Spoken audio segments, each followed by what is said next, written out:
after a slow start, I thought the players really got it. I mean, they came out with energy tonight. We were ready to play, and they had some energy. God bless you, church. They had some really energy to play tonight, but at the same time, God bless you, God bless you, God bless you. At the same time, I don't know that our focus was where it needed to be when the game started. That's the blown layups at the beginning, and we got it. We trailed for the first quarter, didn't lead. So basically, the game and the way the game turned was a three-quarter turn. So I mean, I think the players stayed focused, and everybody contributed. It was a good game for everybody off the bench, and everybody was able to contribute. So it's just a good focus start to the Big East season, and now. We got to get ready for a quality Xavier team coming in here on Sunday. For both of you, you just had 3 games in like 3 days over the course of the Thanksgiving weekend, and now you're going to start playing these games, this Big East schedule, where it's Friday, Sunday. How does a tournament like that prepare you for the bulk of like the Big East season?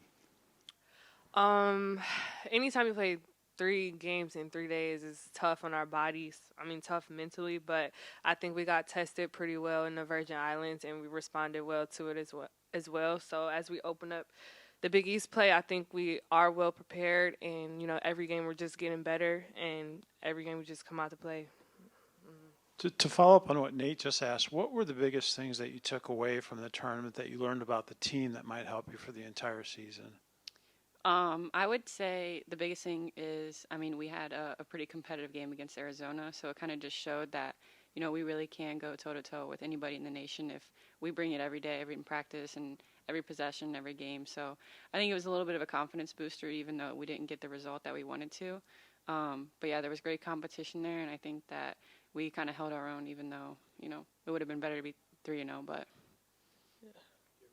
No, I was just going to say the same thing. I mean, we played some teams with some really big girls, and I remember Coach said something that was kind of funny, and it's like stuck in my head. He told us before the game, we might be little, but we not chicken little. And that was kind of funny to me. So I just always think about that when we go against bigger girls. I don't even remember these things I say. They don't forget them, I don't even remember them. And Deja, to follow up maybe on what Coach Bruno said in the opening statement, what did you think was the difference in the second quarter tonight as opposed to the first quarter? Us just being ready to play. I mean, the first quarter, we weren't ready. We didn't really come out with that energy. We were kind of dead. And, in the timeouts, Coach got on us a little bit. And then going into halftime, we just told ourselves, let's come out here ready to play. We wasn't playing the score. We was just playing, real life people. And we were just a little bit focused more. And then for Deja or Lexi, whoever wants to answer it, the team forced 30 turnovers today, and a lot of it led to being out in transition, which led to a lot of buckets. How fun is it for you guys to be out in transition? Because it seems like you play really well in it. Yeah, it's super fun. That's kind of what DePaul ball is. I think that's another big thing that kind of got us going after the first quarter was our defense. And we love the open court. We share the ball well, and when that gets going, then everything else kind of falls into place. Was there any extra thought going into tonight's game, given that you finished up the regular season last year with the loss to Butler?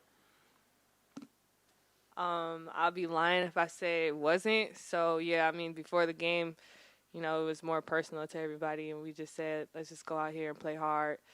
Every game that we play, it kind of feels like revenge for us from last season, but this one kind of hit home a little more. I never brought it up. Did I? Nope. I don't think. Did I? I think we're done. For lack of a better term, your outlook on the team. Have you gotten any better clarification on maybe what this team's all about so far this year? Well, you have the returning players that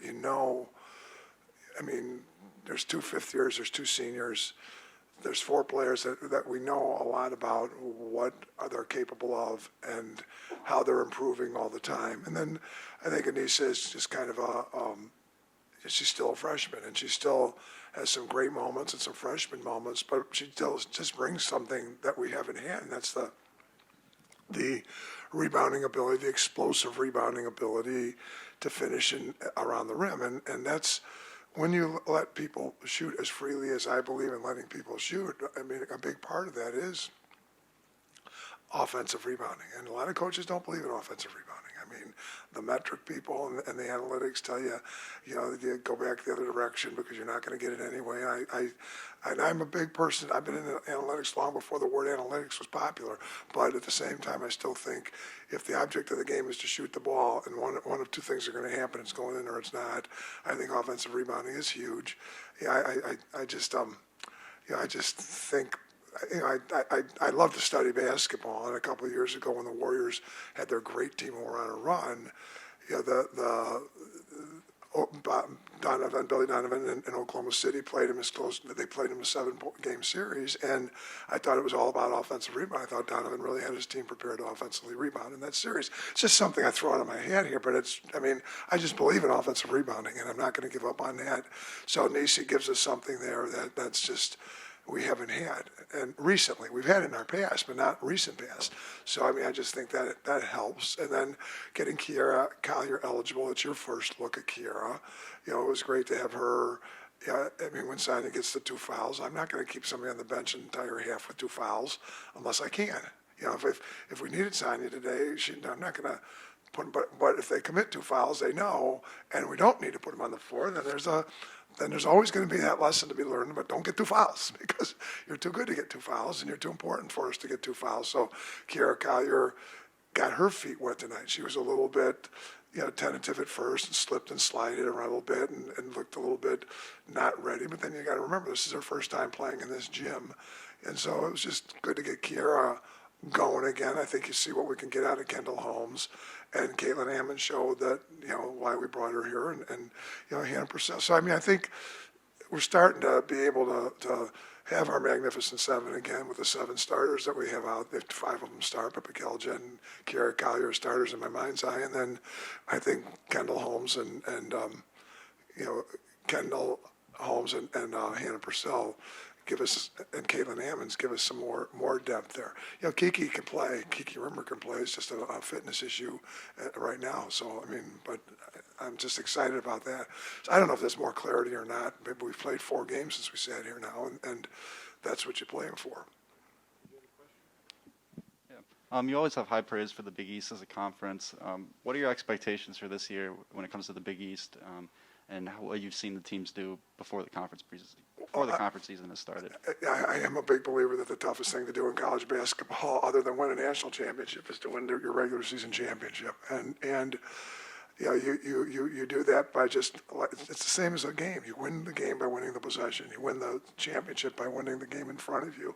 So I think it's very, very important that we focus on every single game we play inside the Big East, and then. It's not an elephant in the room. It's a fact in the room that UConn is somebody that's, who's going to knock off UConn. To win this thing, you're going to have to take care of every game and still beat UConn. To tie this thing, you got to split with UConn. So, but you can't, splitting with UConn doesn't do you any good if you don't take care of business with every other team in the league. So I do think it's a really good league. There's some really good teams in here besides just UConn. So, you really have to stay focused and be ready for each one of these.